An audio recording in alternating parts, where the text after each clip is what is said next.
Macondo estaba en ruinas. En los pantanos de las calles quedaban muebles despedazados, esqueletos de animales cubiertos de lirios colorados, últimos recuerdos de las hordas de advenedizos que se fugaron de Macondo tan atolondrados como habían llegado. Las casas paradas con tanta urgencia durante la fiebre del banano habían sido abandonadas. La compañía bananera desmanteló sus instalaciones. De la antigua ciudad alambrada solo quedaban los escombros. Las casas de madera, las frescas terrazas donde transcurrían las serenas tardes de naipes, parecían arrasadas por una anticipación del viento profético que años después había de borrar a Macondo de la faz de la tierra. El único rastro humano que dejó aquel soplo voraz fue un guante de Patricia Brown, en el automóvil sofocado por las trinitarias.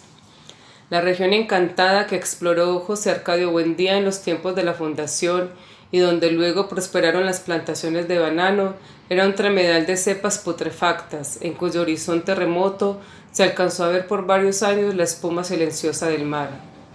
Aureliano II padeció una crisis de aflicción el primer domingo que vistió ropas secas y salió a reconocer el pueblo. Los sobrevivientes de la catástrofe, los mismos que ya vivían en Macondo, antes de que fuera sacudido por el huracán de la compañía bananera, estaban sentados en mitad de la calle gozando de los primeros soles. Todavía conservaban en la piel el verde de alga y el olor de rincón que les imprimió la lluvia, pero en el fondo de sus corazones parecían satisfechos de haber recuperado el pueblo en que nacieron. La calle de los turcos era otra vez la de antes, la de los tiempos en que los árabes de pantuflas y argollas en las orejas que recorrían el mundo, cambiando guacamayas por chucherías, hallaron en Macondo un buen recodo para descansar de su milenaria condición de trashumantes. Al otro lado de la lluvia, la mercancía de los bazares estaba cayéndose a pedazos. Los géneros abiertos en la puerta estaban veteados de musgo, los mostradores socavados por el comején y las paredes carcomidas por la humedad. Pero los árabes de la tercera generación estaban sentados en el mismo lugar y en la misma actitud de sus padres y sus abuelos, taciturnos, impávidos, invulnerables al tiempo y al desastre, tan vivos o tan muertos como estuvieron después de la peste, del insomnio y de las 32 guerras del coronel Aureliano Buendía. Era tan asombrosa su fortaleza de ánimo frente a los escombros de las mesas de juego, los puestos de fritangas, las casetas de tiro al blanco y el callejón donde se interpretaban los sueños y se adivinaba el porvenir, que Aureliano II les preguntó con su informalidad habitual. ¿De qué recursos misteriosos se habían valido para no naufragar en la tormenta? ¿Cómo diablos habían hecho para no ahogarse uno tras otro? De puerta en puerta le devolvieron una sonrisa ladina y una mirada de ensueño, y todos le dieron sin ponerse de acuerdo la misma respuesta: nadando. Petra Cotes era tal vez el único nativo que tenía corazón de árabe. Había visto los últimos destrozos de sus establos y caballerizas arrastrados por la tormenta, pero había logrado mantener la casa en pie. En el último año le había mandado recados apremiantes a Aureliano II, y éste le había contestado que ignoraba cuándo volvería a su casa, pero que en todo caso llevaría un cajón de monedas de oro para empedrar el dormitorio.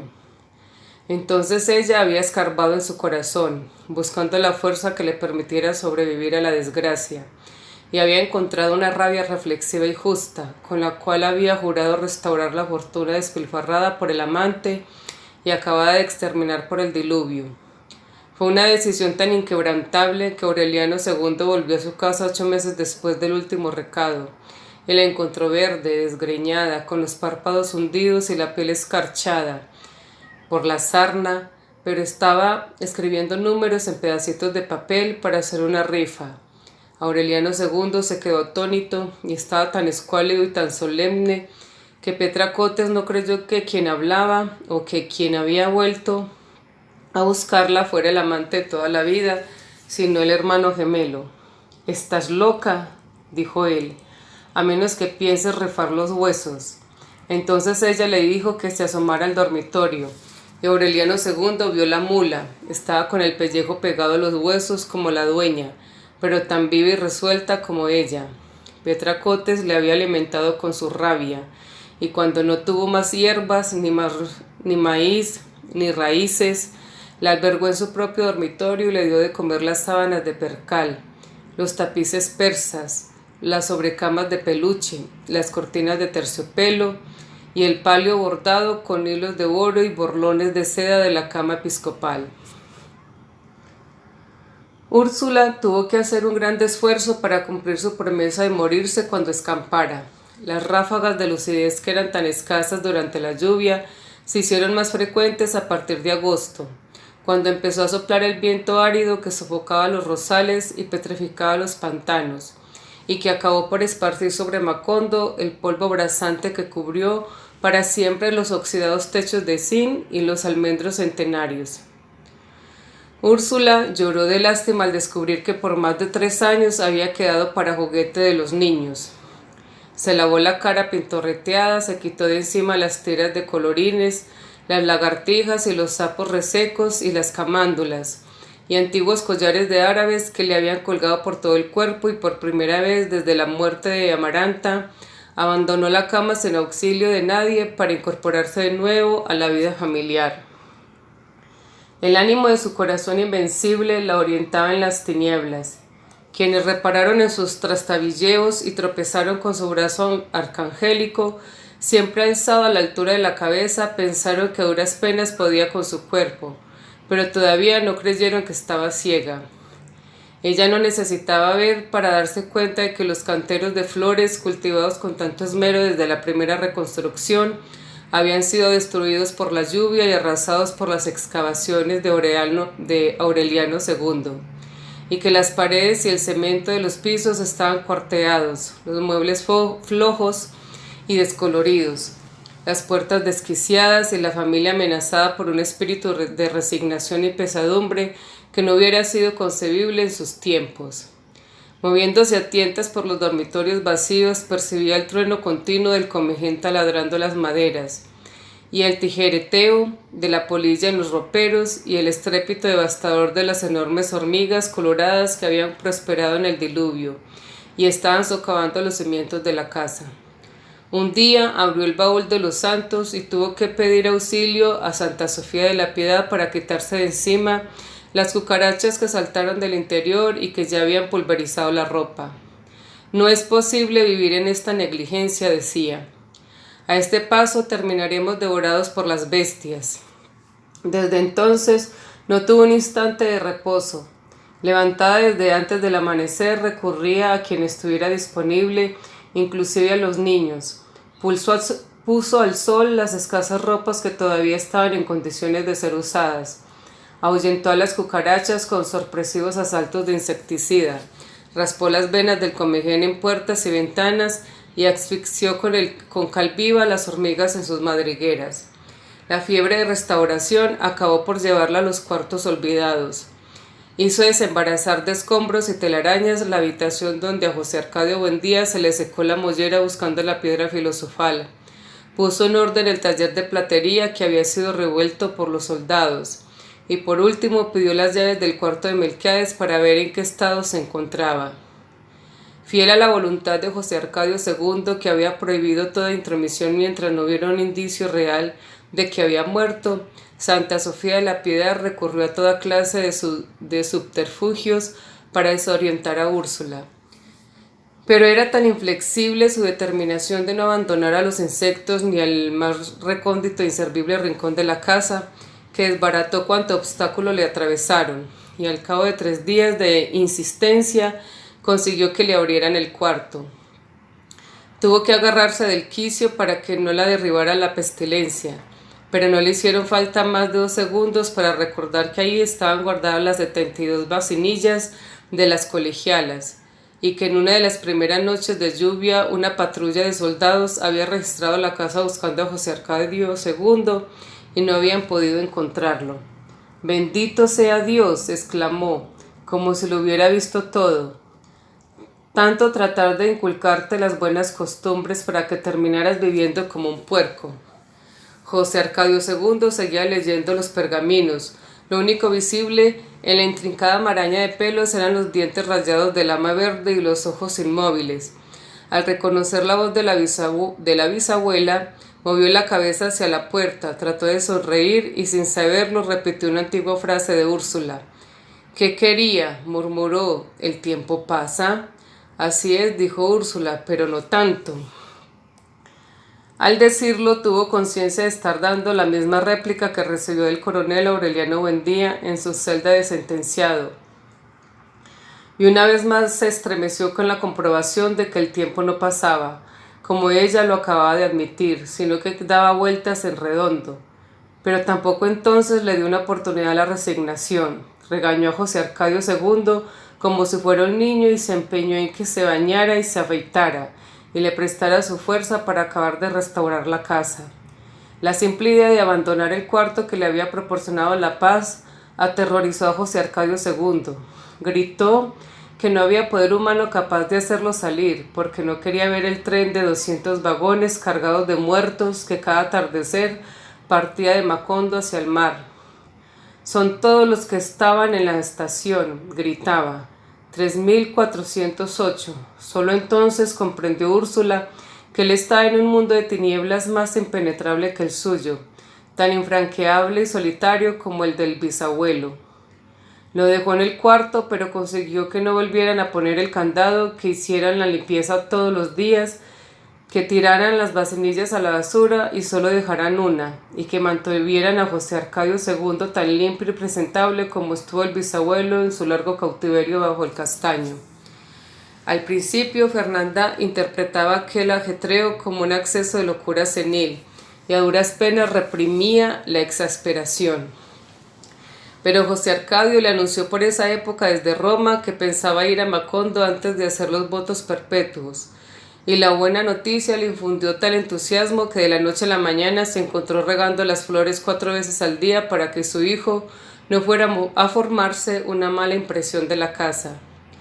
Fue ese mismo incentivo el que la indujo a apresurar su correspondencia con los médicos invisibles y a reponer en el corredor las macetas de helechos y oréganos y los tiestos de begonias mucho antes de que Úrsula se enterara de que habían sido destruidos por la furia exterminadora de Aureliano II.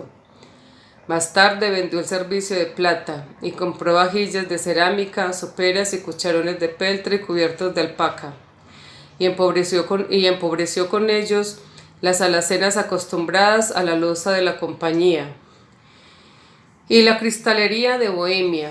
Úrsula trataba de ir siempre más lejos. Que abran puertas y ventanas, gritaba. Que hagan carne y pescado, que compren las tortugas más grandes, que vengan los forasteros a atender sus petates en los rincones y a orinarse en los rosales. Que se sienten a la mesa a comer cuantas veces quieran y que eructen y espotriquen y lo embarren todo con sus botas. Y que hagan con nosotros lo que les dé la gana, porque esa es la única manera de espantar la ruina. Pero era una ilusión vana, estaba ya demasiado vieja y viviendo de sobra para repetir el milagro de los animalitos de caramelo, y ninguno de sus descendientes había heredado su fortaleza. La casa continuó cerrada por orden de Fernanda. Aureliano II, que había vuelto a llevarse sus baúles a casa de Petra Cotes, disponía apenas de los medios para que la familia no se muriera de hambre. Con la rifa de la mula, Petra Cotes y él habían comprado otros animales con los cuales consiguieron enderezar un rudimentario negocio de lotería. Aureliano II andaba de casa en casa ofreciendo los billetitos que él mismo pintaba con tintas de colores, para hacerlos más atractivos y convincentes. ¿Y acaso no se daba cuenta de que muchos se los compraban por gratitud y la mayoría por compasión? Sin embargo, aún los más piadosos compradores adquirían la oportunidad de ganarse un cerdo por 20 centavos o una novilla por 32, y se entusiasmaban tanto con la esperanza que la noche del martes desbordaban el patio de Petra Cotes esperando el momento en que un niño escogiera al azar y sacara de la bolsa el número premiado. Aquello no tardó en convertirse en una feria semanal, pues desde el atardecer se instalaban en el patio mesas de fritangas y puestos de bebidas, y muchos de los favorecidos sacrificaban allí mismo el animal ganado con la condición de que otros pusieran la música y el aguardiente. de modo que sin haberlo deseado, Aureliano II se encontró de pronto tocando otra vez el acordeón y participando en modestos torneos de voracidad. Estas humildes réplicas de las parrandas de otros días sirvieron para que el propio Aureliano II descubriera cuánto habían decaído sus ánimos y hasta qué punto se había secado su ingenio de cumbiambero magistral. Era un hombre cambiado. Los 120 kilos que llegó a tener en la época en que lo desafió la elefanta se habían reducido a 78. La candorosa y abogotada cara de tortuga se le había vuelto de iguana, y siempre andaba cerca del aburrimiento y el cansancio.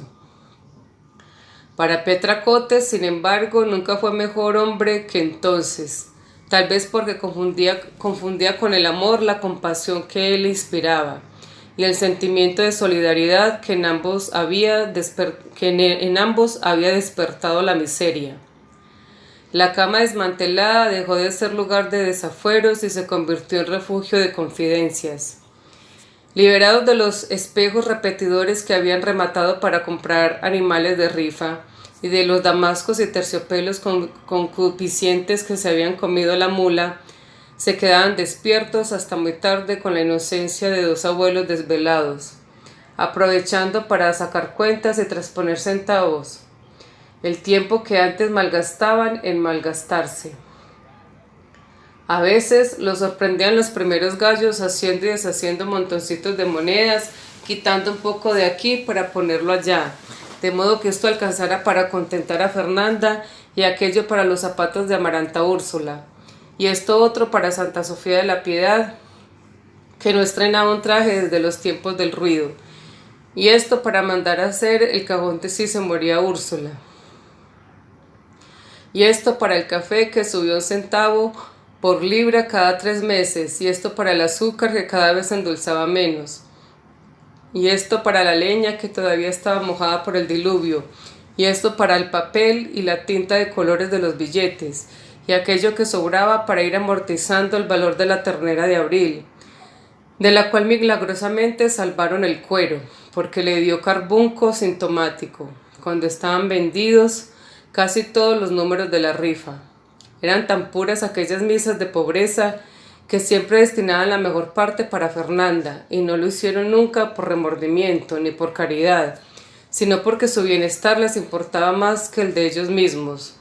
Lo que en verdad les ocurría, aunque ninguno de los dos se daba cuenta, era que ambos pensaban en Fernanda como en la hija que hubieran querido tener y no tuvieron, hasta el punto de que en cierta ocasión se resignaron a comer mazamorra por 3 días para que ella pudiera comprar un mantel holandés. Sin embargo, por más que se mataban trabajando, por mucho dinero que escamotearan y muchas triquiñuelas que concibieran, los ángeles de la guarda se les dormían de cansancio mientras ellos ponían y quitaban monedas tratando de que siquiera les alcanzara para vivir, en el insomnio que les dejaban las malas cuentas. Se preguntaban qué había pasado en el mundo para que los animales no parieran con el mismo desconcierto de antes, porque el dinero se desbarataba en las manos y porque la gente que hacía poco tiempo quemaba mazos de billetes en la cumbiamba, consideraba que era un asalto en despoblado cobrar 12 centavos por la rifa de 6 gallinas. Aureliano II pensaba sin decirlo que el mal no estaba en el mundo, sino en algún lugar recóndito del misterioso corazón de Petracotes, donde algo había ocurrido durante el diluvio que volvió estériles a los animales y escurridizo el dinero.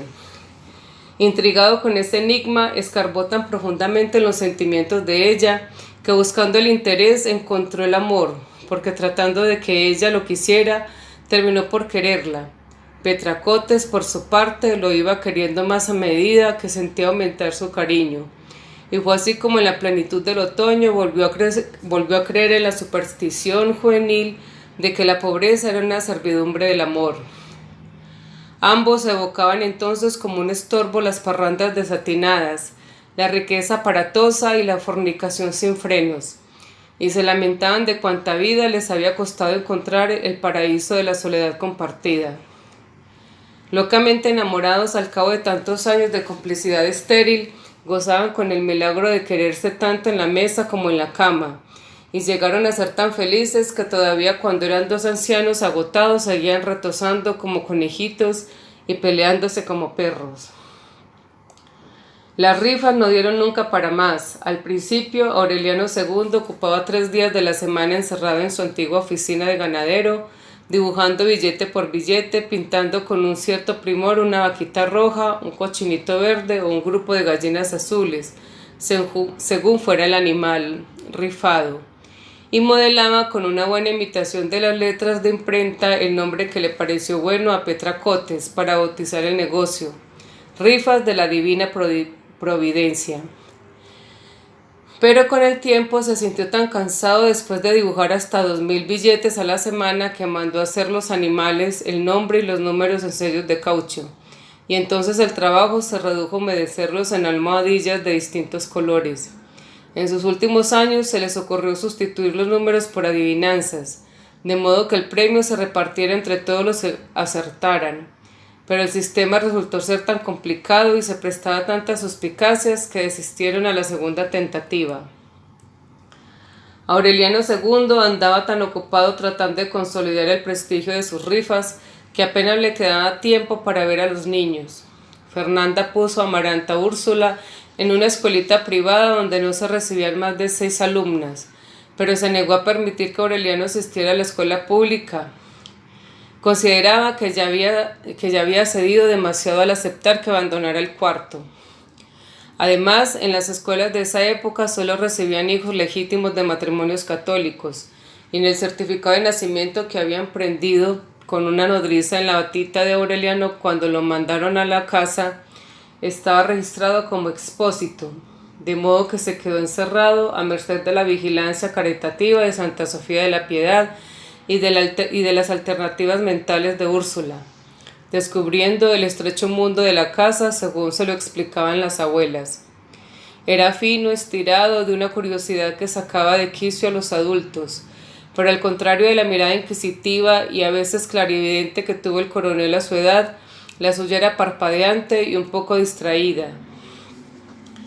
Mientras Amaranta Úrsula estaba en el parvulario, él cazaba lombrices y torturaba insectos en el jardín. Pero una vez en que Fernanda lo sorprendió metiendo alacranes en una caja para ponerlos en la estera de Úrsula, lo recluyó en el antiguo dormitorio de Meme, donde se distrajo de sus horas solitarias repasando las láminas de la enciclopedia. Allí lo encontró Úrsula una tarde en que andaba asperjando la casa con agua serenada y un ramo de ortigas, y a pesar de que había estado con él muchas veces, le preguntó quién era. «Soy Aureliano Buendía», dijo él. «Es verdad», replicó ella, ya es hora de que empieces a aprender la platería». Lo volvió a confundir con su hijo, porque el viento cálido que sucedió al diluvio e infundió en el cerebro de Úrsula ráfagas eventuales de lucidez había acabado de pasar. No volvió a recobrar la razón. Cuando entraba al dormitorio encontraba ya a Petronila y Guarán, con el estorboso Miriñaque y el saquito de mostacilla que se ponía para las visitas de compromiso, y encontraba a Tranquilina, María Miniata, a la Coque Buendía, su abuela, abanicándose con una pluma de pavo real en su mecedor de tullida, y a su bisabuelo Aureliano Arcadio Buendía con su falso hormán de las guardias virreinales, y a Aureliano Iguarán, su padre, que había inventado una oración para que se achicharraran y se cayeran los gusanos de las vacas, y la timorata de su madre, y al primo con la cola de cerdo, y a José Arcadio Buendía y a sus hijos muertos, todos sentados en sillas que habían sido recostados contra la pared como si no estuvieran en una vista, sino en un velorio. Ella hilvanaba una cháchara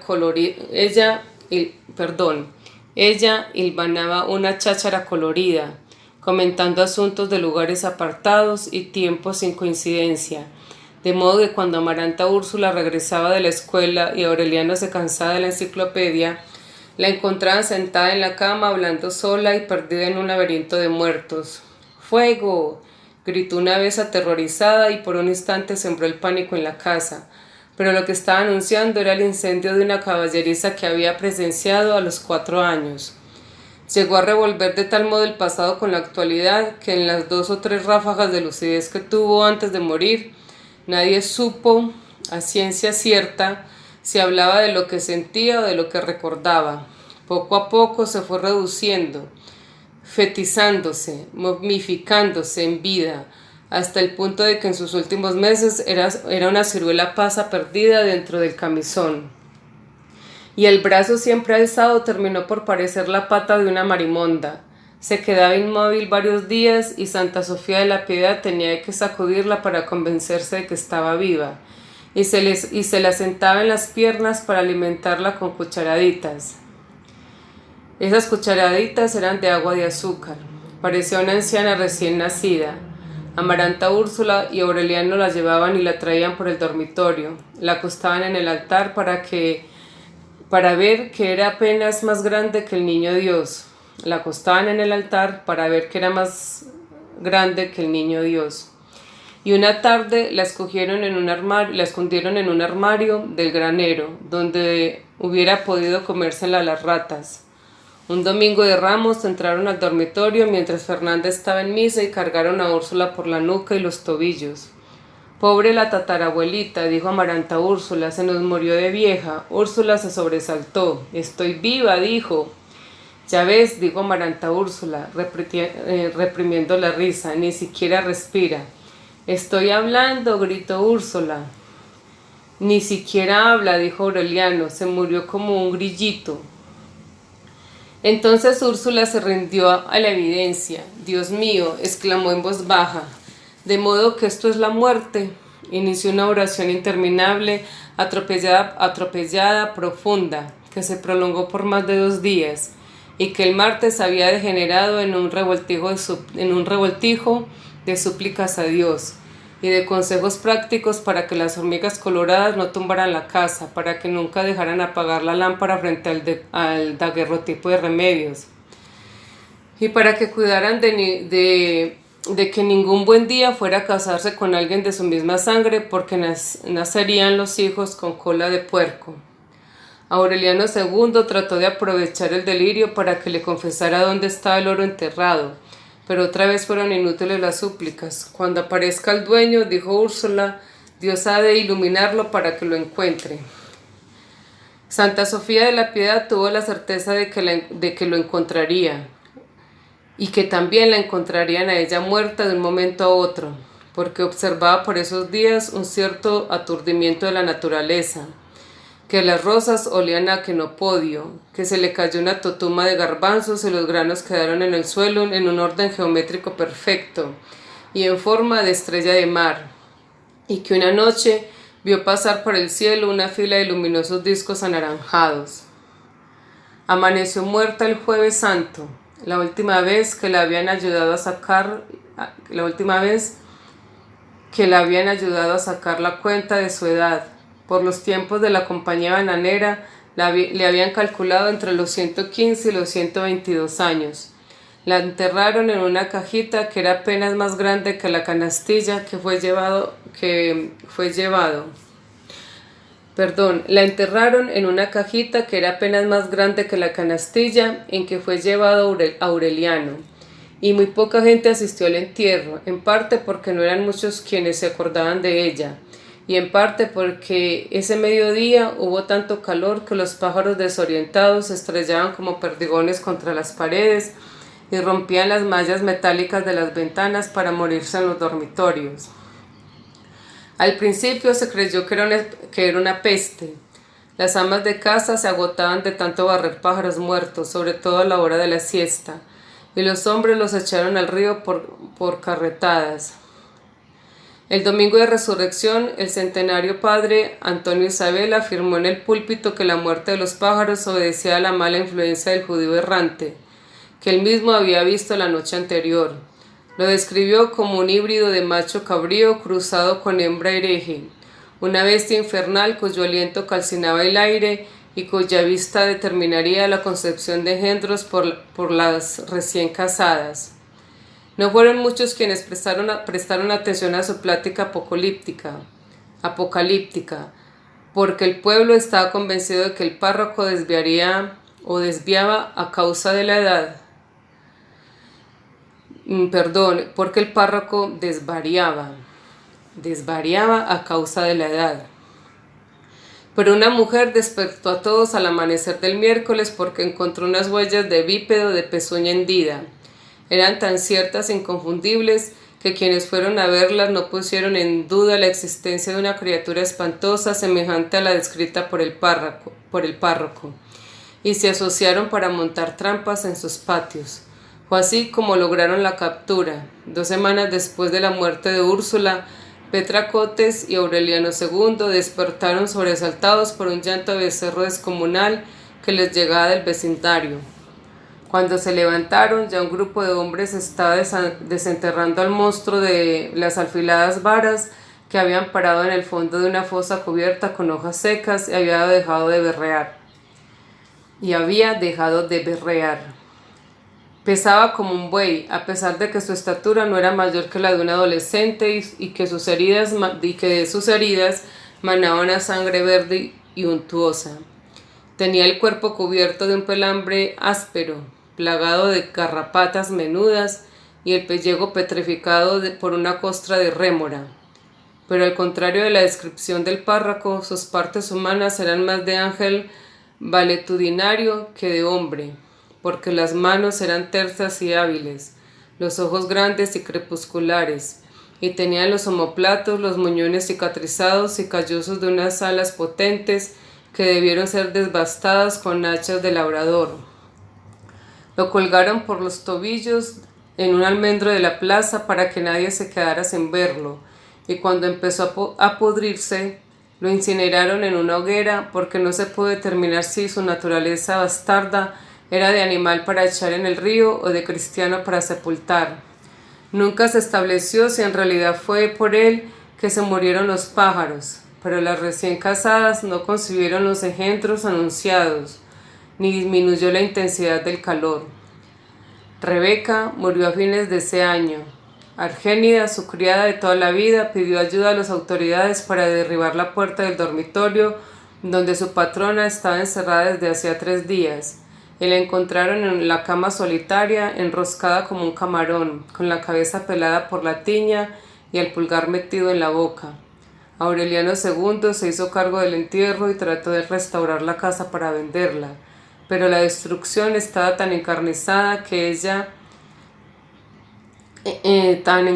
en ella que las paredes se desconchaban acabadas de pintar, y no hubo argamasa bastante gruesa para impedir que la cizaña triturara los pisos y la hiedra pudriera los horcones. Todo andaba así desde el diluvio. La desidia de la gente contrastaba con la voracidad del olvido, que poco a poco iba carcomiendo sin piedad los recuerdos, hasta el extremo de que por esos tiempos, en un nuevo aniversario del Tratado de Neerlandia, llegaron a Macondo unos emisarios del presidente de la República para entregar por fin la condecoración varias veces rechazada por el coronel Aureliano Buendía. Y perdieron toda una tarde buscando a alguien que les indicara dónde podían encontrar a algunos de sus descendientes. Aureliano II estuvo tentado de recibirla creyendo que era una medalla de oro macizo, pero Petra Cotes lo persuadió de la indignidad cuando ya los emisarios aprestaban bandos y discursos para la ceremonia. También por esa época volvieron los gitanos, los últimos herederos de la ciencia de Melquiades, y encontraron el pueblo tan acabado y a sus habitantes tan apartados del resto del mundo, que volvieron a meterse en las casas arrastrando fierros imantados como si de veras fueran el último descubrimiento de los sabios babilonios. Y volvieron a concentrar los rayos solares con la lupa gigantesca, y no faltó quien se quedara con la boca abierta viendo caer peroles y rodar calderos, y quienes pagaran 50 centavos para asombrarse con una gitana que se quitaba y se ponía la dentadura postiza. Un desvencijado tren amarillo que no traía ni llevaba a nadie, y que apenas se detenía en la estación desierta, era lo único que quedaba del tren multitudinario en el cual enganchaba el señor Brown su vagón con techo de vidrio y poltronas de obispo, y de los trenes fruteros de 120 vagones que demoraban pasando toda una tarde. Los delegados curiales que habían ido a investigar el informe sobre la extraña mortandad de los pájaros y el sacrificio del judío errante Encontraron al padre Antonio Isabel jugando con los niños a la gallina ciega y creyendo que su informe era producto de una alucinación senil. Se los llevaron a un asilo. Poco después mandaron al padre Augusto Ángel a un cruzado de las nuevas jornadas, intransigente, audaz, temerario, que tocaba personalmente las campanas varias veces al día para que no se aletargaran los espíritus, y que andaba de casa en casa despertando a los dormilones para que fueran a misa, pero antes de un año estaba tan bien vencido por la negligencia que se respiraba en el aire, por el polvo ardiente que todo lo envejecía y atascaba, y por el sopor que le causaban las albóndigas del almuerzo en el calor insoportable de la siesta. A la muerte de Úrsula, la casa volvió a caer en un abandono del cual no la podría rescatar ni siquiera una voluntad tan resuelta y vigorosa como la de Amaranta Úrsula, que muchos años después, siendo una mujer sin prejuicios, alegre y moderna, con los pies bien asentados en el mundo, abrió puertas y ventanas para espantar la ruina, restauró el jardín, exterminó las hormigas coloradas que ya andaban a pleno día por el corredor y trató inútilmente de despertar el olvido, ese olvidado espíritu de la hospitalidad. La pasión claustral de Fernanda puso un dique infranqueable a los 100 años torrenciales de Úrsula. No solo se negó a abrir las puertas cuando pasó el viento árido, sino que hizo clausurar las ventanas con crucetas de madera, obedeciendo a la consigna paterna de enterrarse en vida. La dispendiosa correspondencia con los médicos invisibles terminó en un fracaso. Después de numerosos aplazamientos, se encerró en su dormitorio en la fecha y la hora acordada, cubierta solamente por una sábana blanca y con la cabeza hacia el norte, y a la 1 de la madrugada sintió que le taparon la cara con un pañuelo embebido en un líquido glacial. Cuando despertó, el sol brillaba en la ventana y ella tenía una costura bárbara en forma de arco que empezaba en la ingle y terminaba en el esternón. Pero antes de que cumpliera ese reposo previsto, recibió una carta desconcertada de los médicos invisibles, quienes decían haberla registrado durante 6 horas sin encontrar nada que correspondiera a los síntomas tantas veces y tan escrupulosamente descritos por ella. En realidad, su hábito pernicioso de no llamar las cosas por su nombre había dado origen a una nueva confusión. Pues lo único que encontraron los cirujanos telepáticos fue un descendimiento del útero que podía corregirse con el uso de un pesario. La desilusionada Fernanda trató de obtener una información más precisa, pero los corresponsales ignotos no volvieron a contestar sus cartas. Se sintió tan agobiada por el peso de esa palabra desconocida que decidió amordazar la vergüenza para preguntar qué era un pesario. Y solo entonces supo que el médico francés se había colgado de una viga 3 meses antes y había sido enterrado contra la voluntad del pueblo por un antiguo compañero de armas del coronel Aureliano Buendía. Entonces se confió a su hijo José Arcadio y éste le mandó los pesarios desde Roma, con un folletico explicativo que ella echó al excusado después de aprendérselo de memoria, para que nadie fuera a conocer la naturaleza de sus quebrantos. Era una precaución inútil porque las únicas personas que vivían en la casa apenas sí la tomaban en cuenta.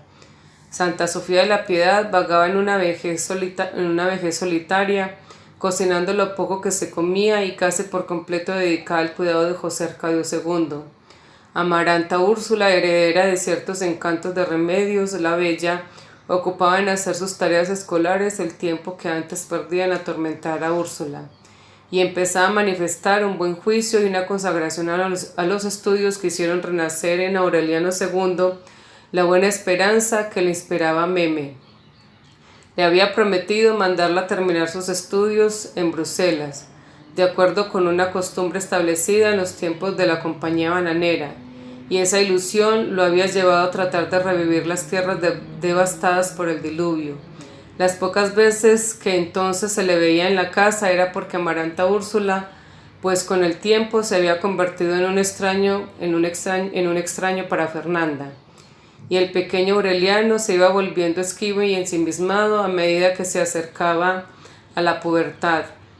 Aureliano II confiaba en que la vejez ablandara el corazón de Fernanda para que el niño pudiera incorporarse en la vida de un pueblo donde seguramente nadie se hubiera tomado el trabajo de hacer especulaciones suspicaces sobre su origen.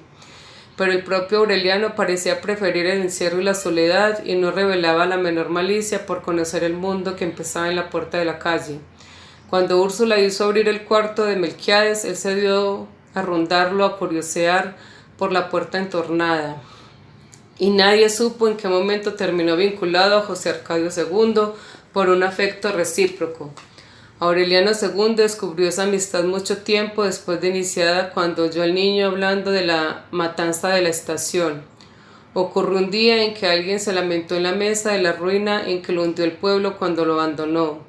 La compañía bananera y Aureliano lo contradijo con una madurez y una versación de persona mayor. Su punto de vista, contrario a la interpretación general, era que Macondo fue un lugar próspero y bien encaminado hasta que lo desordenó y lo corrompió y lo exprimió la compañía bananera, cuyos ingenieros provocaron el diluvio como un pretexto para eludir compromisos con los trabajadores. Hablando con tan buen criterio que a Fernanda le pareció una parodia sacrílega de Jesús entre los doctores, el niño describió con detalles precisos y convincentes cómo el ejército ametralló a más de 3.000 trabajadores acorralados en la estación y cómo cargaron los cadáveres en un tren de 200 vagones y los arrojaron al mar. Convencida como la mayoría de la gente de la verdad oficial de que no había pasado nada, Fernanda se escandalizó con la idea de que el niño había heredado los instintos anarquistas del coronel Aureliano Buendía y le ordenó callarse. Aureliano II, en cambio, reconoció la versión de su hermano gemelo. En realidad, a pesar de que todo el mundo lo tenía por loco, José Arcadio II era en aquel tiempo el habitante más lúcido de la casa. Enseñó al pequeño Aureliano a leer y a escribir, lo inició en el estudio de los pergaminos y le inculcó una interpretación tan personal de lo que significó para Macondo la compañía bananera que muchos años después, cuando Aureliano se incorpora al mundo, había de pensarse que contaba una versión alucinada, porque era radicalmente contraria a la falsa que los historiadores habían admitido y consagrado en los textos escolares. En el cuarto apartado a donde nunca llegó el viento árido, ni el polvo ni el calor, ambos recordaban la visión atrábica de un anciano con sombrero de alas de cuervo que hablaba del mundo a espaldas de la ventana. Muchos años antes de que ellos nacieran, ambos descubrieron al mismo tiempo que allí siempre era marzo y siempre era lunes, y entonces comprendieron que José Arcadio Buendía no estaba tan loco como contaba la familia, sino que era el único que había dispuesto de bastante lucidez para vislumbrar la verdad de que también el tiempo sufría tropiezos y accidentes y podría por tanto astillarse y dejar en un cuarto una fracción eternizada. José Arcadio II había logrado además clasificar las letras crípticas de los pergaminos. Estaba seguro de que correspondían a un alfabeto de 47 a 153 caracteres, que separados parecían arañitas y garrapatas, y que en la primorosa caligrafía de Melquiades parecían piezas de ropa puestas a secar en un alambre. Aureliano recordaba haber visto una tabla semejante en la enciclopedia inglesa, así que la llevó al cuarto para compararla con la de José Arcadio II. Eran iguales en efecto. Por la época en que se le ocurrió la lotería de adivinanzas, Aureliano II despertaba con un nudo en la garganta, como si estuviera reprimiendo las ganas de llorar. Petra Cotes lo interpretó como uno de los tantos trastornos provocados por la mala situación, y todas las mañanas durante más de un año le tocaba el paladar con un hisopo de miel de abejas y le daba jarabe de rábano. Cuando el nudo de la garganta se le hizo tan opresivo que le costaba trabajo respirar, Aureliano II visitó a Pilar Ternera por si ella conocía alguna hierba de alivio. La inquebrantable abuela, que había llegado a los 100 años al frente de un burdelito clandestino, no confió en supersticiones terapéuticas, sino que consultó el asunto con las barajas. Vio el caballo de oros con la garganta herida por el acero de la sota de espadas y dedujo que Fernanda estaba tratando de que el marido volviera a la casa mediante el desprestigiado sistema de hinchar alfileres en su retrato. En este caso es hincar alfileres en su retrato. pero que le había provocado un tumor interno por un conocimiento torpe de sus malas artes. Como Aureliano II no tenía más retratos que los de la boda, y las copias estaban completas en el álbum familiar, siguió buscando por toda la casa en los descuidos de la esposa, y por fin encontró en el fondo del ropero media docena de pesarios en sus cajitas originales. Creyendo que las rojas llantitas de caucho eran objetos de hechicería, se metió una en el bolsillo para que la viera Pilar Ternera. Ella no pudo determinar su naturaleza, pero le pareció tan sospechosa que de todos modos se hizo llevar la media docena y la quemó en una hoguera que prendió en el patio para conjurar en el supuesto maléfico de Fernanda, y le indicó a Aureliano II que mojara una gallina clueca y la enterrara viva bajo el castaño. Y él lo hizo de tan buena fe que cuando acabó de disimular con hojas secas la tierra removida, ya sentía que respiraba mejor. Por su parte, Fernanda interpretó la desaparición como una represalia de los médicos invisibles y se cosió en la parte interior de la camisola una faltriquera de jareta donde guardó los pesarios nuevos que le mandó su hijo. 6 meses después del enterramiento de la gallina, Aureliano II despertó a medianoche con un acceso de tos y sintiendo que lo estrangulaban. Esa estrangulación la sentía por dentro con tenazas de cangrejo. Fue entonces cuando comprendió que por muchos pesarios mágicos que destruyera y muchas gallinas de conjuro que remojara, la única y triste verdad era que estaba muriendo. No se lo dijo a nadie, atormentado por el temor de morirse sin mandar a Bruselas a Amaranta. 2 meses después, Amaranta Úrsula se fue a Bruselas. Aureliano II le entregó no solo el dinero de la rifa extraordinaria, sino el que había logrado economizar en los meses anteriores, y el muy escaso que obtuvo por la venta de la pianola, el clavicordio y otros corotos caídos en desgracia. Según sus cálculos, ese fondo le alcanzaba para los estudios, así que solo quedaba pendiente el valor del pasaje de regreso. Fernanda se opuso al viaje hasta el último momento, escandalizada con la idea de que Bruselas estuviera tan cerca de la perdición de París, pero se tranquilizó con una carta que le dio el padre Ángel para una pensión de jóvenes católicas atendidas por religiosas, donde Amaranta Úrsula prometió vivir hasta el término de sus estudios. Además, el párroco consiguió que viajara al cuidado de un grupo de franciscanas que iban para Toledo, donde esperaban encontrar gente de confianza para mandarla a Bélgica. Mientras se adelantaba la apresurada correspondencia que hizo posible esta coordinación, Aureliano II, ayudado por Petra Cotes, se ocupó del equipaje de Amaranta Úrsula. La noche en que prepararon uno de los baúles nupciales de Fernanda, las cosas estaban tan bien dispuestas que la estudiante sabía de memoria cuáles eran los trajes y las babuchas de pana con que debía hacer la travesía del Atlántico, y el abrigo de paño azul con botones de cobre y los zapatos de cordobán con que debía desembarcar. Sabía también cómo debía caminar para no caer al agua cuando subiera a bordo por la plataforma, que en ningún momento debía separarse de las monjas ni salir del camarote como no fuera para comer, y que por ningún motivo debía contestar a las preguntas que los desconocidos de cualquier sexo le hicieran en alta mar. Llevaba un frasquito con gotas para el mareo y un cuaderno escrito de su puño y letra por el padre Ángel. Con 6 oraciones para conjurar la tempestad, Fernanda le fabricó un cinturón de lona para que guardara el dinero y le indicó la forma de usarlo ajustado al cuerpo, de modo que no tuviera que quitárselo ni siquiera para dormir. Trató de regalarle la vasinilla de oro lavada con lejía y desinfectada con alcohol, pero Amaranta Úrsula la rechazó por miedo de que se burlaran de ella. Pocos meses después, a la hora de la muerte, Aureliano II había de recordarla como la vio la última vez, tratando de bajarse y conseguirlo el cristal polvoriento del vagón de segunda clase para escuchar las últimas recomendaciones de Fernanda. Llevaba un traje de seda rosada con un ramito de pensamientos artificiales en el broche del hombro izquierdo, los zapatos de cordobán con trabilla y tacón bajo, y las medias satinadas con ligas elásticas en las pantorrillas. Tenía el cuerpo menudo, el cabello suelto y largo y los ojos vivaces que tuvo Úrsula a su edad, y la forma en que se despedía sin llorar pero sin sonreír, revelaba la misma fortaleza de carácter. Caminando junto al vagón a medida que aceleraba y llevando a Fernanda del brazo para que no fuera a tropezar, Aureliano II apenas pudo corresponderle con un saludo de la mano, cuando la hija le mandó un beso con la punta de los dedos. Los esposos permanecieron inmóviles bajo el sol abrasante, mirando cómo el tren se iba confundiendo con el punto negro del horizonte y tomados del brazo por primera vez desde el día de la boda.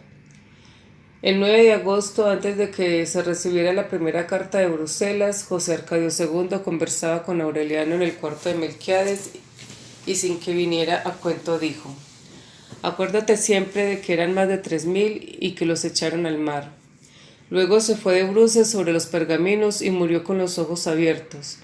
En ese mismo instante, en la cama de Fernando, su hermano gemelo llegó al final del prolongado y terrible martirio de los cangrejos de hierro que le carcomieron la garganta.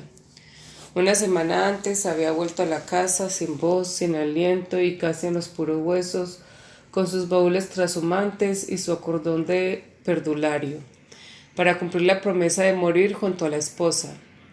Petra Cotes lo ayudó a recoger sus ropas y lo despidió sin derramar una lágrima, pero olvidó darle los zapatos de charol que él quería llevar en el ataúd.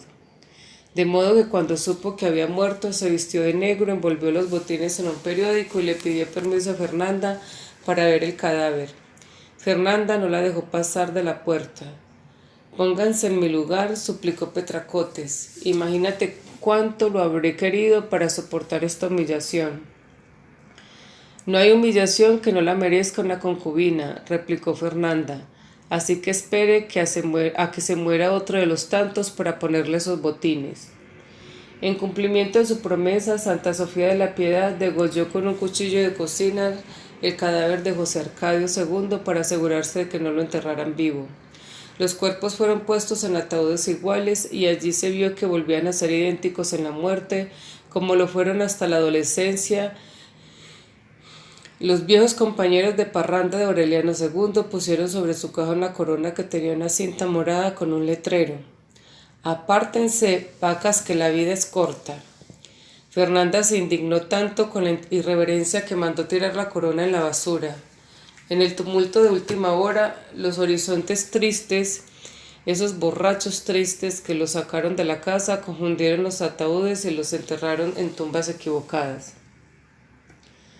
Aureliano no abandonó en mucho tiempo el cuarto de Melquiades. Se aprendió de memoria las leyendas fantásticas del libro desencuadernado, la síntesis de los estudios de Hermann, los apuntes sobre la ciencia demonológica, las claves de la piedra filosofal, las centurias de Nostradamus y sus investigaciones sobre la peste, de modo que llegó a la adolescencia sin saber nada de su tiempo, pero con los conocimientos básicos del hombre medieval.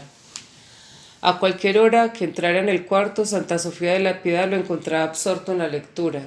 Les llevaba al amanecer un tazón de café sin azúcar y al mediodía un plato de arroz con tajadas de plátano fritas, que era lo único que se comía en la casa después de la muerte de Aureliano II. Se preocupaba por cortarle el pelo, por sacarle las liendres, por adaptarle la ropa vieja que encontraba en baúles olvidados, y cuando empezó a despuntarle el bigote le llevó la navaja barbera y la totumita para la espuma del coronel Aureliano Buendía. Ninguno de los hijos de este se le pareció tanto, ni siquiera Aureliano José, sobre todo por los pómulos pronunciados y la línea resuelta y un poco despiadada de los labios, como le ocurrió a Úrsula con Aureliano II, cuando éste estudiaba en el cuarto. Santa Sofía de la Piedad creía que Aureliano hablaba solo. En realidad conversaba con Melquiades. Un mediodía ardiente, poco después de la muerte de los gemelos, vio contra la reverberación de la ventana al anciano lúgubre con el sombrero de alas de cuervo, como la materialización de un recuerdo que estaba en su memoria desde mucho antes de nacer. Aureliano había terminado de clasificar el alfabeto de los pergaminos, así que cuando Melquiades le preguntó si había descubierto en qué lenguas estaba escrito, él no vaciló para contestar en sánscrito. Melquiades le reveló que sus oportunidades de volver al cuarto estaban contadas, pero se iba tranquilo a las praderas de la muerte definitiva, porque Aureliano tenía tiempo de aprender el sánscrito, en los años que faltaban para que los pergaminos cumplieran un siglo y pudieran ser descifrados. Fue quien le indicó que en el callejón que terminaba en el río y donde en los tiempos de la compañía bananera se adivinaba el porvenir y se interpretaban los sueños, con un sabio catalán. Este tenía una tienda de libros donde había un Shankrit, primer que sería devorado por las polillas 6 años después si él no se apresuraba a comprarlo. Por primera vez en su larga vida, Santa Sofía de la Piedad dejó traslucir un sentimiento, y era un sentimiento de estupor cuando Aureliano le pidió que le llevara el libro que había de encontrar entre la Jerusalén Libertad y los poemas de Milton, en el extremo derecho del segundo renglón de los anaqueles. Como no sabía leer, se aprendió de memoria la parrafada y consiguió el dinero con la venta de uno de los 17 pescaditos de oro que quedaban en el taller y que solo ella y Aureliano sabían dónde los habían puesto la noche en que los soldados registraron la casa. Aureliano avanzaba en los estudios del sánscrito, mientras que Melquiades iba haciéndose cada vez más asiduo y más lejano, esfumándose en la claridad radiante del mediodía. La última vez que Aureliano lo sintió era apenas una presencia invisible que murmuraba: he muerto de fiebre en los médanos de Singapur. El cuarto se hizo entonces vulnerable al polvo, al calor, al comején, a las hormigas coloradas, a las polillas que habían de convertir en aserrín la sabiduría de los libros y los pergaminos.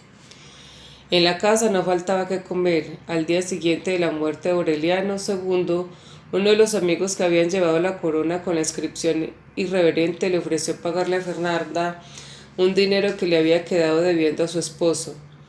A partir de entonces, un mandadero llevaba todos los miércoles un canasto con cosas de comer, que alcanzaban bien para una semana. Nadie supo nunca que aquellas vituallas las mandaba Petra Cotes, con la idea de que la caridad continuada era una forma de humillar a quien la había humillado. Sin embargo, el rencor se le disipó mucho más pronto de lo que ella misma esperaba, y entonces siguió mandando la comida por orgullo y finalmente por compasión. Varias veces, cuando le faltaron ánimos para vender billetitos y la gente perdió el interés por las rifas, se quedó ella sin comer para que comiera Fernanda, y no dejó de cumplir el compromiso mientras no vio pasar su entierro. Para Santa Sofía de la Piedad, la reducción de los habitantes de la casa debía haber sido el descanso a que tenía derecho después de más de medio siglo de trabajo. Nunca se le había oído un lamento a aquella mujer sigilosa, impenetrable, que sembró en la familia los gérmenes angélicos de Remedios la Bella, y la misteriosa solemnidad de José Arcadio II, que consagró toda una vida de soledad y silencio a la crianza de unos niños que apenas se recordaban que eran sus nietos e hijos, y que se ocupó de Aureliano como si hubiera salido de sus entrañas, sin saber ella misma que era su bisabuela. Solo en una casa como aquella era concebible que hubiera dormido siempre en un petate que tendía en el piso del granero, entre el estrépito nocturno de las ratas, y sin haber contado a nadie que una noche la despertó la pavorosa sensación de que alguien la estaba mirando en la oscuridad, y que era una víbora que se deslizaba por su vientre. Ella sabía que si se lo hubieran contado a Úrsula, le habría puesto a dormir en su propia cama, pero eran los tiempos en que nadie se daba cuenta de nada mientras no se gritaba en el corredor, porque los afanes de la panadería, los sobresaltos de la guerra, el cuidado de los niños no dejaban tiempo para pensar en la felicidad ajena. Petra Cotes, a quien nunca vio, era la única que se acordaba de ella. Estaba pendiente de que tuvieran un buen par de zapatos para salir, de que nunca le faltara un traje, aun en los tiempos en que hacían milagros con el dinero de las rifas. Cuando Fernanda llegó a la casa, tuvo motivos para creer que era una sirvienta eternizada, y aunque varias veces oyó decir que era la madre de su esposo, aquello le resultaba tan increíble que más tardaba en saberlo que en olvidarlo. Santa Sofía de la Piedad no pareció molestarle nunca por aquella condición subalterna. Al contrario, se tenía la impresión de que le gustaba andar por los rincones sin una tregua, sin un quejido, manteniendo ordenada y limpia la inmensa casa donde vivió desde la adolescencia, y que particularmente en los tiempos de la compañía bananera parecía más un cuartel que un hogar. Pero cuando murió Úrsula, la diligencia inhumana de Santa Sofía de la Piedad, su tremenda capacidad de trabajo empezaron a quebrantarse. No era solamente que estuviera vieja y agotada, sino que la casa se precipitó de la noche a la mañana en una crisis de senilidad. Un musgo tierno se trepó por las paredes cuando ya no hubo un lugar pelado en los patios. La maleza rompió por debajo el cementerio del corredor, lo resquebrajó como un cristal, y salieron por las grietas las mismas florecitas amarillas que casi un siglo antes había encontrado Úrsula en el vaso donde estaba la dentadura postiza de Melquiades. Sin tiempo ni recursos para impedir los desafueros de la naturaleza, Santa Sofía de la Piedad se pasaba el día en los dormitorios espantando los lagartos que volverían a meterse por la noche. Una mañana vio que las hormigas coloradas abandonaron los cimientos socavados, atravesaron el jardín, subieron por el pasamanos donde las begonias habían adquirido un color de tierra y entraron hasta el fondo de la casa. Trató primero de matarlas con una escoba, luego con un insecticida y por último con cal. Pero al otro día estaban otra vez en el mismo lugar, pasando siempre tenaces e invencibles. Fernanda, escribiendo cartas a sus hijos, no se daba cuenta de la arremetida incontenible de la destrucción. Santa Sofía de la Piedad siguió luchando sola, peleando con la maleza para que no entrara en la cocina, arrancando de las paredes los borlones de telaraña que se reproducían en pocas horas, raspando el comején. Pero cuando vio que también el cuarto de Melquiades estaba telarañado y polvoriento, así lo barriera y sacudiera 3 veces al día, y que a pesar de su furia limpiadora estaba amenazando por los escombros y el aire de miseria que solo el coronel Aureliano Buendía y el joven militar habían previsto, comprendió que estaba vencida. Entonces se puso el gastado traje dominical, unos viejos zapatos de Úrsula y un par de medias de algodón que le había regalado Amaranta a Úrsula, e hizo un atadito con las 2 o 3 mudas que le quedaban. «Me rindo», le dijo Aureliano. «Esta es mucha casa para mis pobres huesos». Aureliano le preguntó para dónde iba y ella hizo un gesto de vaguedad como si no tuviera la menor idea de su destino. Trató de precisar, sin embargo, que iba a pasar sus últimos años con una prima hermana que vivía en Riohacha. No era una explicación verosímil. Desde la muerte de sus padres no había tenido contacto con nadie en el pueblo. Ni recibió cartas ni recados, ni se le oyó hablar de pariente alguno. Aureliano le dio 14 pescaditos de oro porque ella estaba dispuesta a irse con lo único que tenía, 1 peso y 25 centavos. Desde la ventana del cuarto, él la vio atravesar el patio con su atadito de ropa, arrastrando los pies y arqueada por los años, y la vio meter la mano por un hueco del portón para poner la aldaba después de haber salido. Jamás se volvió a saber de ella. Cuando se enteró de la fuga, Fernanda despotricó un día entero, mientras revisaba baúles, cómodas y armarios, cosa por cosa, para convencerse de que Santa Sofía de la Piedad no se había alzado con nada. Se quemó los dedos tratando de prender un fogón por primera vez en la vida y tuvo que pedirle a Aureliano el favor de enseñarle a preparar el café. Con el tiempo fue él quien hizo los oficios de la cocina. Al levantarse, Fernanda encontraba el desayuno servido y solo volvía a abandonar el dormitorio para coger la comida que Aureliano le dejaba tapada en el rescoldo y que ella llevaba a la mesa para comérsela en manteles de lino y entre candelabros, sentada en una cabecera solitaria al extremo de 15 sillas vacías. Aún en esas circunstancias, Aureliano y Fernanda no compartieron la soledad, sino que siguieron viviendo cada uno en la suya, haciendo la limpieza del cuarto respectivo mientras la telaraña iba nevando los rosales, tapizando las vigas, acolchonando las paredes. Fue por esa época que Fernanda tuvo la impresión de que la casa estaba llena de duendes. Era como si los objetos, sobre todo los de uso diario, hubieran desarrollado la facultad de cambiar de lugar por sus propios medios. A Fernanda se le iba el tiempo en buscar las tijeras que estaba segura de haber puesto en la cama, y después de revolverlo todo, las encontraba en una repisa de la cocina donde creía no haber estado en 4 días. De pronto no había un tenedor en las gavetas de los cubiertos y encontraba 6 en el altar y 3 en el lavadero. Aquella caminadera de las cosas era más desesperante cuando se sentaba a escribir.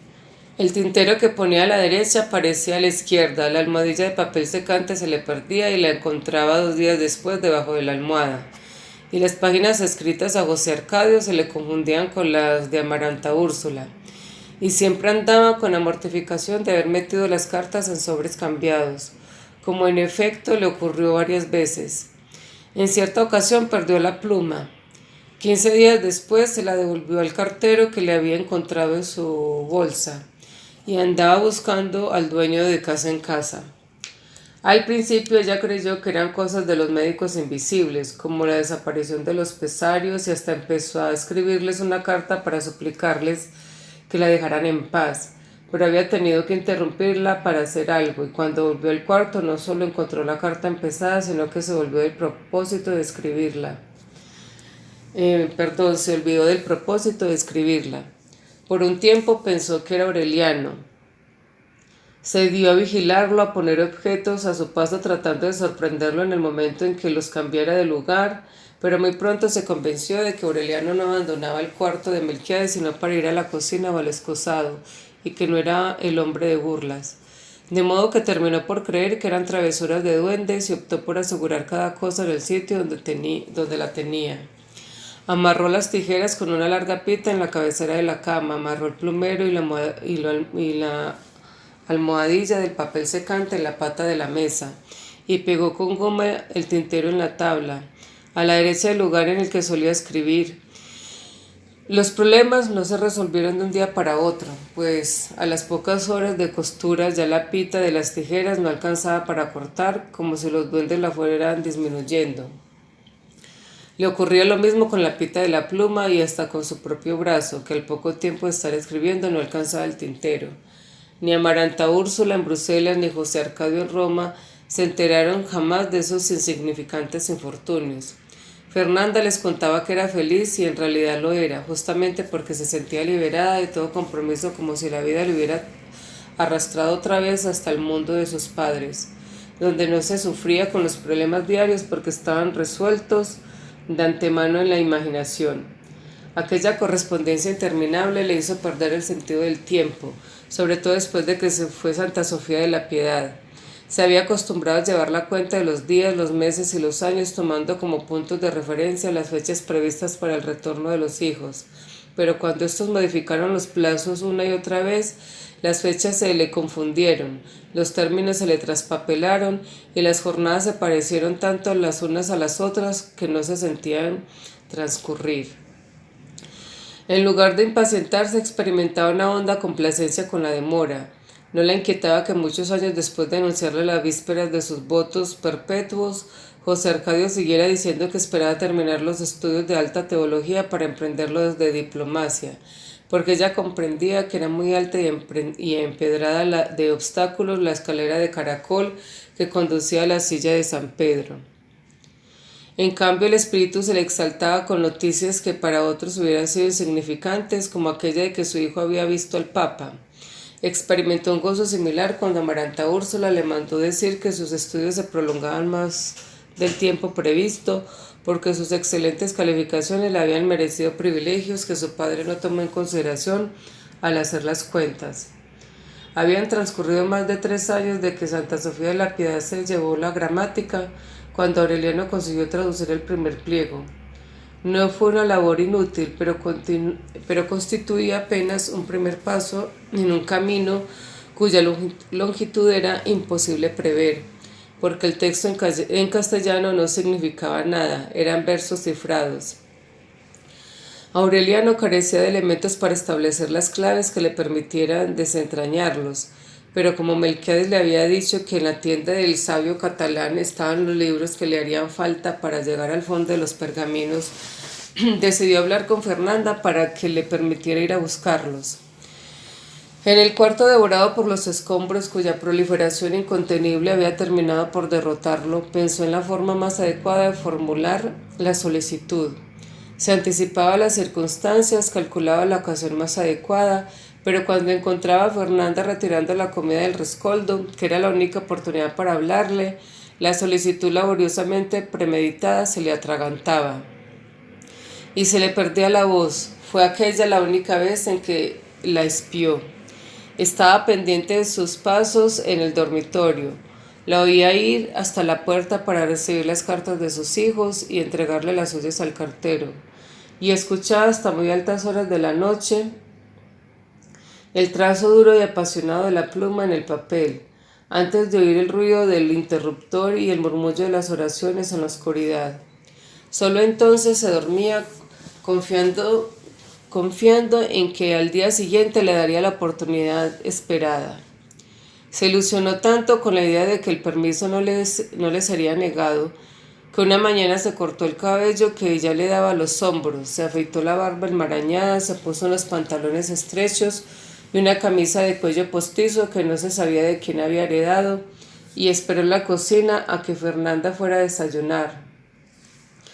No llegó la mujer de todos los días, la de la cabeza alzada y la andadura pétrea, sino una anciana de una hermosura sobrenatural, con una amarillenta capa de armiño, una corona de cartón dorado y la conducta lánguida de quien ha llorado en secreto. En realidad, desde que lo encontró en los baúles de Aureliano II, Fernanda se había puesto muchas veces el apolillado vestido de reina. Cualquiera que lo hubiera visto frente al espejo extasiada en sus propios ademanes monárquicos habría podido pensar que estaba loca, pero no lo estaba. Simplemente había convertido los atuendos reales en una máquina de recordar. La primera vez que se lo puso no pudo evitar que se le formara un nudo en la garganta y que los ojos se le llenaran de lágrimas, porque en aquel instante volvió a percibir el olor de betún de las botas del militar que fue a buscarla a su casa para hacerla reina, y el alma se le cristalizó con la nostalgia de los pueblos perdidos. Se sintió tan vieja, tan acabada, tan distante de las mejores horas de su vida, que inclusive añoró las que recordaba como las peores. Y solo entonces descubrió cuánta falta hacían las ráfagas de orégano en el corredor, y el vapor de los rosales al atardecer, y hasta la naturaleza bestial de los advenedizos. Su corazón de ceniza apelmazada, que había resistido sin quebrantos a los golpes más certeros de la realidad cotidiana, se desmoronó a los primeros embates de la nostalgia. La necesidad de sentirse triste se le iba convirtiendo en un vicio a medida que la devastaban los años. Se humanizó en la soledad. Sin embargo, la mañana en que entró en la cocina y se encontró con una taza de café que le ofrecía un adolescente oso y pálido, con un resplandor alucinado en los ojos, la desgarró el zarpazo del ridículo. No solo le negó el permiso, sino que desde entonces cargó las llaves de la casa en la bolsa donde guardaba los pesarios sin usar. Era una precaución inútil, porque de haberlo querido Aureliano habría podido escapar y hasta volver a casa sin ser visto. Por el prolongado cautiverio, la incertidumbre del mundo, el hábito de obedecer, habían resecado en su corazón las semillas de la rebeldía. De modo que volvió a su clausura, pasando y repasando los pergaminos y oyendo hasta muy avanzada la noche los sollozos de Fernanda en el dormitorio. Una mañana fue como de costumbre a prender el fogón y encontró en las cenizas apagadas la comida que había dejado para ella en el día anterior. Entonces se asomó al dormitorio y la vio tendida en la cama, tapada con la capa de armiño, más bella que nunca y con la piel convertida en una cáscara de marfil. 4 meses después, cuando llegó José Arcadio, la encontraron intacta. Era imposible concebir un hombre más parecido a su madre. Llevaba un traje de tafetán luctuoso, una camisa de cuello redondo y duro, y una delgada cinta de seda con un lazo, en lugar de la corbata. Era lívido, lánguido, de mirada atónita y labios débiles. El cabello negro, lustrado y liso, partido en el centro del cráneo por una línea recta y exangüe. Tenía la misma apariencia postiza del pelo de los santos. La sombra de la barba, bien destroncada en el rostro de parafina, parecía un asunto de la conciencia. Tenía las manos pálidas con nervaduras verdes y dedos parasitarios, y un anillo de oro macizo con un ópalo girasol redondo en el índice izquierdo. Cuando le abrió la puerta de la calle, Aureliano no hubiera tenido necesidad de suponer quién era para darse cuenta de que venía de muy lejos. La casa se impregnó a su paso de la fragancia de agua florida que Úrsula le echaba en la cabeza cuando era niño para poder encontrarlo en las tinieblas. De algún modo imposible de precisar, después de tantos años de ausencia, José Arcadio seguía siendo un niño otoñal, terriblemente triste y solitario. Fue directamente al dormitorio de su madre, donde Aureliano había vaporizado mercurio durante 4 meses en el atanor del abuelo de su abuelo, para conservar el cuerpo según la fórmula de Melquiades. José Arcadio no hizo ninguna pregunta. Le dio un beso en la frente al cadáver. Le sacó de debajo de la falda la faltriquera de jareta, donde había 3 pesarios todavía sin usar, y la llave del ropero. Hacía todo con ademanes directos y decididos, en contraste con su languidez. Sacó del ropero un cofrecito desmaquinado con el escudo familiar, y encontró en el interior perfumado de sándalo la cara voluminosa en que Fernanda desahogó el corazón de las intocables verdades que le había ocultado. La leyó de pie, con avidez pero sin ansiedad, y en la tercera página se detuvo y examinó a Aureliano con una mirada de segundo reconocimiento. Entonces dijo con una voz que tenía algo de navaja de afeitar: «Tú eres el bastardo. Soy Aureliano Buendía. Vete a tu cuarto», dijo José Arcadio. Aureliano se fue y no volvió a salir ni siquiera por curiosidad cuando oyó el rumor de los funerales solitarios. A veces, desde la cocina, veía a José Arcadio deambulando por la casa, ahogándose en su respiración anhelante, y seguía escuchando sus pasos por los dormitorios en ruinas después de la medianoche. No oyó su voz en muchos meses, no solo porque José Arcadio no le dirigía la palabra, sino porque él no tenía deseos de que ocurriera, ni tiempo de pensar en nada distinto de los pergaminos. A la muerte de Fernanda había sacado el penúltimo pescadito y había ido a la librería del sabio catalán en busca de los libros que le hacían falta. No le interesó nada de lo que vio en el trayecto, acaso porque carecía de recuerdos para comparar, y las calles desiertas y las casas desoladas eran iguales a como las había imaginado en un tiempo en que hubiera dado el alma por conocerlas. Se había concedido a sí mismo el permiso que le negó Fernanda, y solo por una vez, con un objetivo único y por el tiempo mínimo indispensable, así que recorrió sin pausa las 11 cuadras que separaban la casa del callejón donde antes se interpretaban los sueños, y entró cesando en el abigarrado y sombrío local donde apenas había espacio para moverse. Más que una librería, aquella parecía un basurero de libros usados, puestos en desorden en los estantes mellados por el comején, en los rincones amelazados de telaraña y aún en los espacios que debieron destinarse a los pasadizos.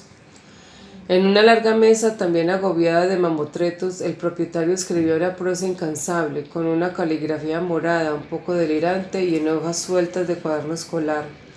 Tenía una hermosa cabellera plateada que se le adelantaba en la frente como el penacho de una cacatúa, y sus ojos azules, vivos y estrechos, revelaban la mansedumbre del hombre que ha leído todos los libros. Estaba en calzoncillos, empapado en sudor, y no desentendió la escritura para ver quién había llegado. Aureliano no tuvo dificultad para rescatar de entre aquel desorden de fábula los 5 libros que buscaba, pues estaban en el lugar exacto que le indicó Melquiades.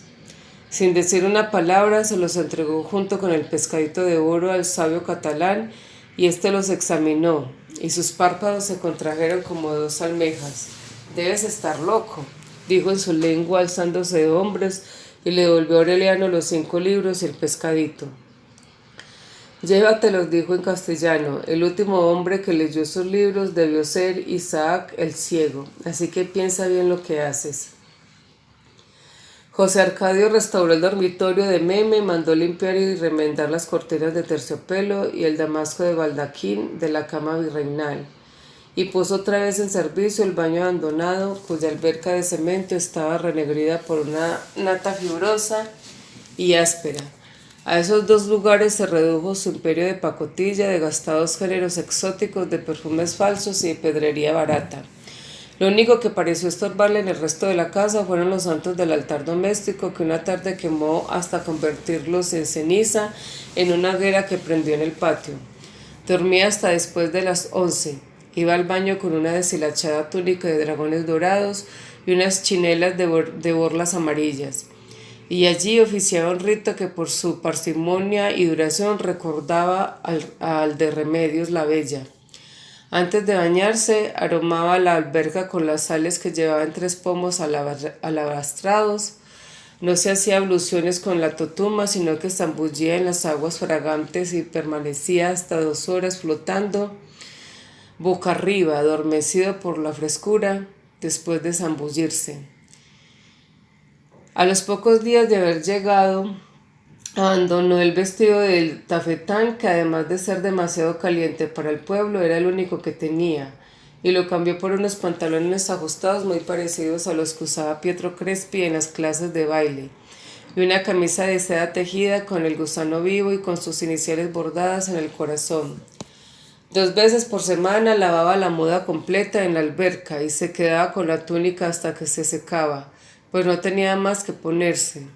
Nunca comía en la casa, salía a la calle cuando aflojaba el calor de la siesta y no regresaba hasta muy entrada la noche. Entonces continuaba en deambular angustioso, respirando como un gato y pensando en Amaranta. Ella y la mirada espantosa de los santos en el fulgor de la lámpara nocturna eran los 2 recuerdos que conservaba de la casa.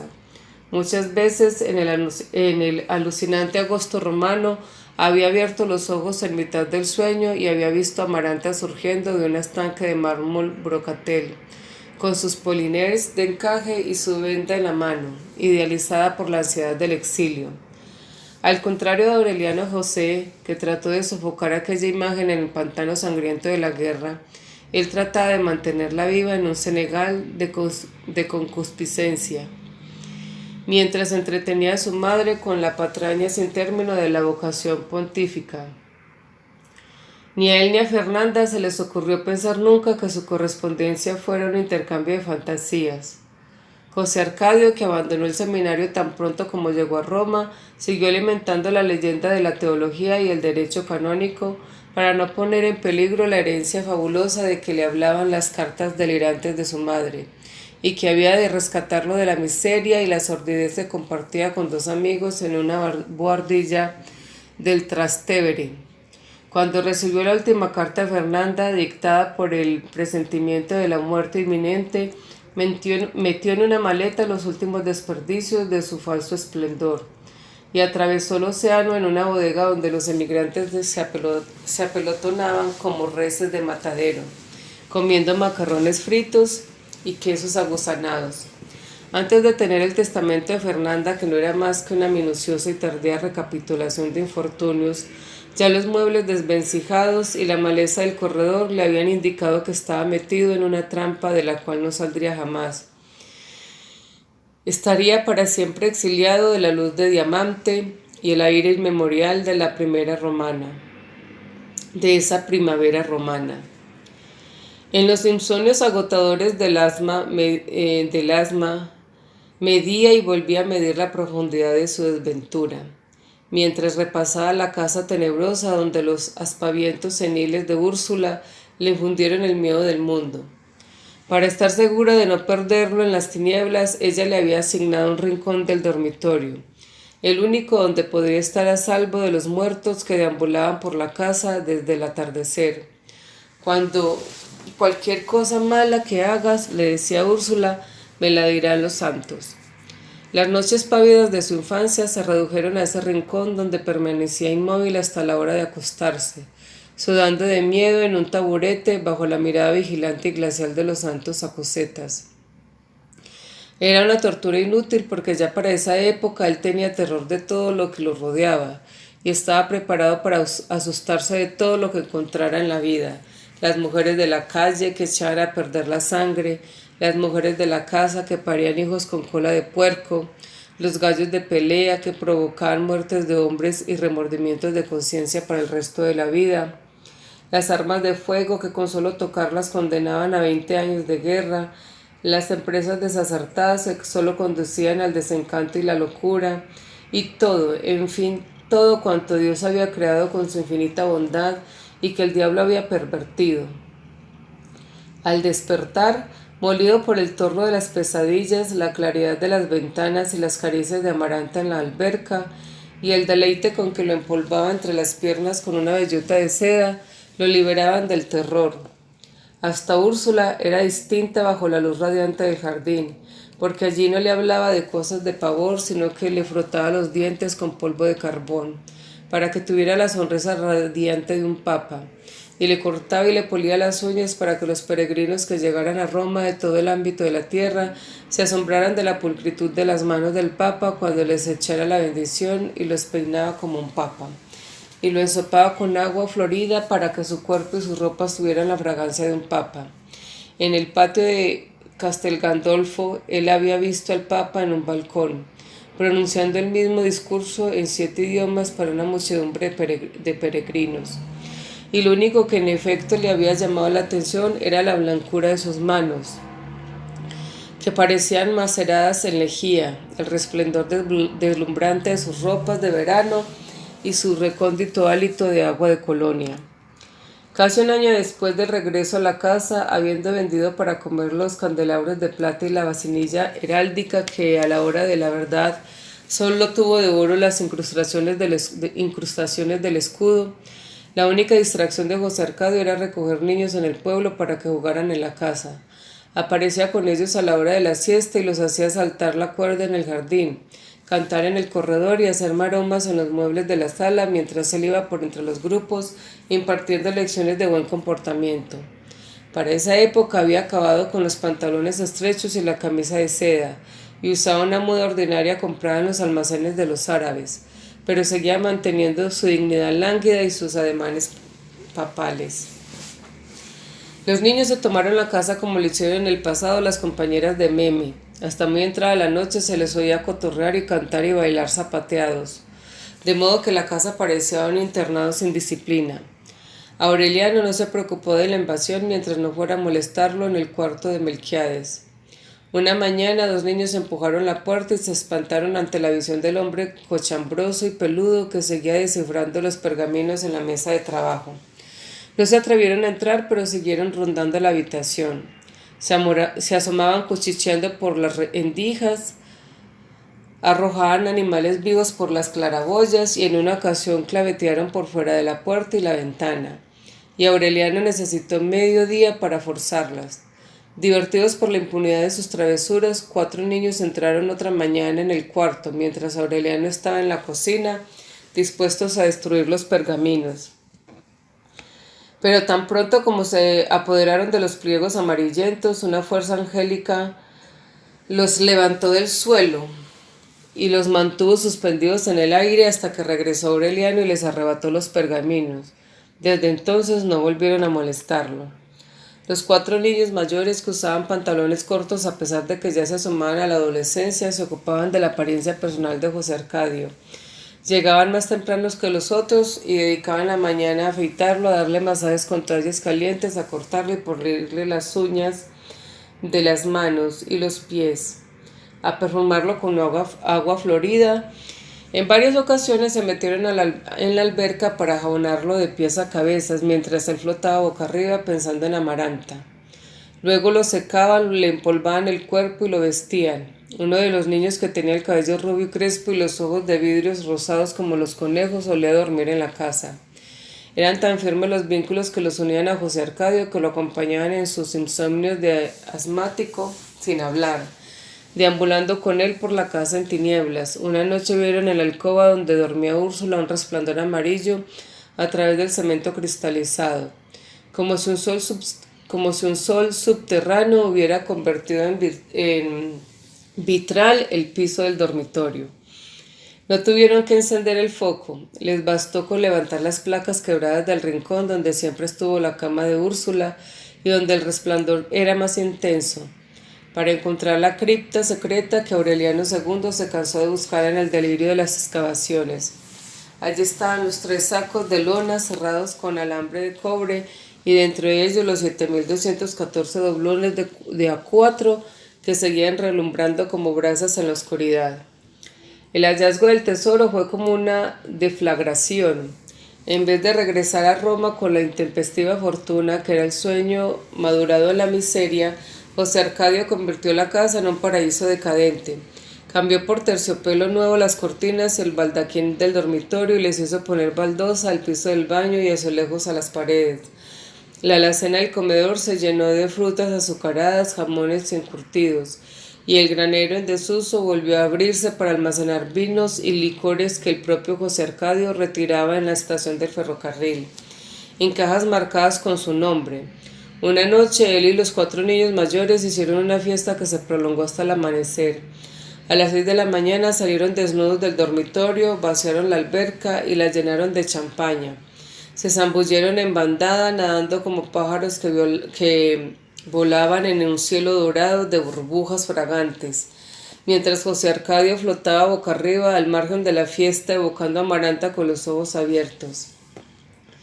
Permaneció así, ensimismado, rumiando la amargura de sus placeres equívocos, hasta después de que los niños se cansaron y se fueron en tropel al dormitorio, donde arrancaron las cortinas de terciopelo para secarse, y cuartearon en el desorden la luna de cristal de roca, y desbarataron el baldaquín de la cama tratando de acostarse en tumulto.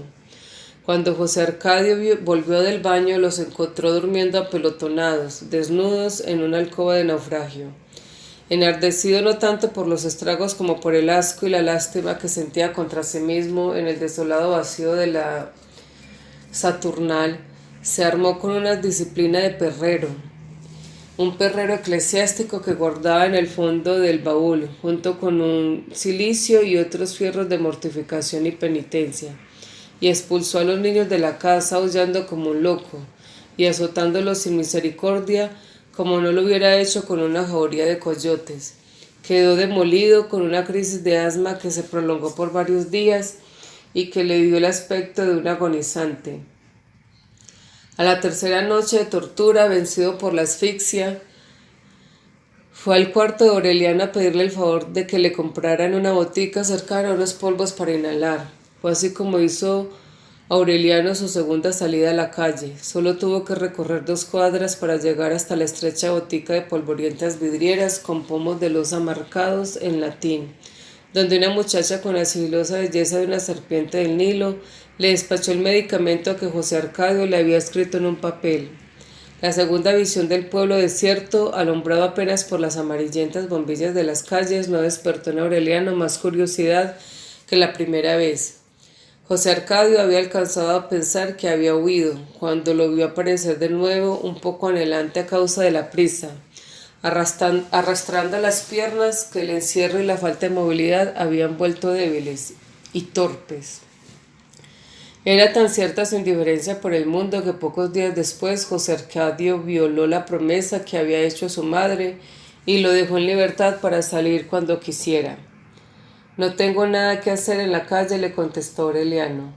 Siguió encerrado, absorto en los pergaminos que poco a poco iba desentrañando y cuyo sentido, sin embargo, no lograba interpretar. José Arcadio les llevaba al cuarto rebanadas de jamón, flores azucaradas que dejaban en la boca un regusto primaveral y en 2 ocasiones un vaso de buen vino. No se interesó en los pergaminos, se consideraba más bien como un entretenimiento esotérico, pero le llamó la atención la rara sabiduría y el inexplicable conocimiento del mundo que tenía aquel pariente desolado. Supo entonces que era capaz de comprender el inglés escrito y que entre pergamino y pergamino había leído de la primera página a la última como si fuera una novela los 6 tomos de la enciclopedia. A esto atribuyó al principio el que Aureliano pudiera hablar de Roma como si hubiera vivido allí muchos años, pero muy pronto se dio cuenta de que tenía conocimientos que no eran enciclopédicos como los precios de las cosas. «Todo esto se sabe», fue la única respuesta que recibió de Aureliano, cuando le preguntó cómo había obtenido aquellas informaciones. Aureliano, por su parte, se sorprendió de que José Arcadio, visto de cerca, fuera tan distinto de la imagen que se había formado de él cuando lo veía deambular por la casa. Era capaz de reír, de permitirse de vez en cuando una nostalgia del pasado de la casa y de preocuparse por el ambiente de miseria en que se encontraba el cuarto de Melquiades. Aquel acercamiento entre los solitarios de la misma sangre estaba muy lejos de la amistad, pero les permitió a ambos sobrellevar mejor la insondable soledad que al mismo tiempo los separaba y los unía. José Arcadio pudo entonces acudir a Aureliano para desenredar ciertos problemas domésticos que lo exasperaban. Aureliano a su vez podía sentarse a leer en el corredor, recibir las cartas de Amaranta, que seguían llegando con la puntualidad de siempre de usar el baño de donde lo había desterrado José Arcadio desde su llegada.